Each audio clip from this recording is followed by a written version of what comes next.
The Dutch government has taken control of Nexperia, a chip maker based in the Netherlands, to prevent key technology from being transferred to its parent company in China. You heard that correctly.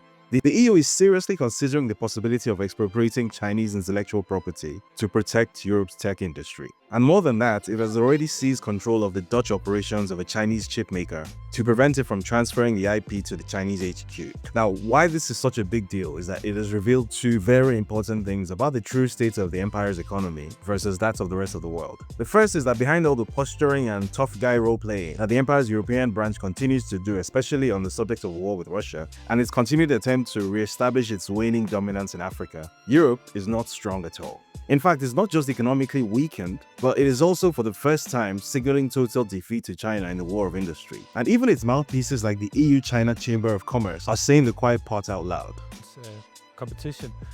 You have overcapacity in some sectors. So we really think the Chinese government right now needs to focus on how do we get back to a situation where sort of demand and supply is in sort of better alignment than is the case today.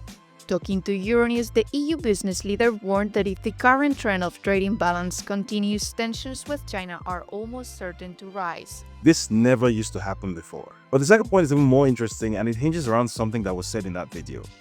Overcapacity. You see, once upon a time when both heads of the empire's European and American hydra towered over the rest of the world, there was no such term. Having excess productive capacity to the effect of pushing down prices and driving everyone else out of the market was not overcapacity. It was just business. It was free trade in the efficient free market, just doing its thing to the mathematical betterment of all humanity. Also, the story went. So what changed? Well, it wasn't the what, but a who.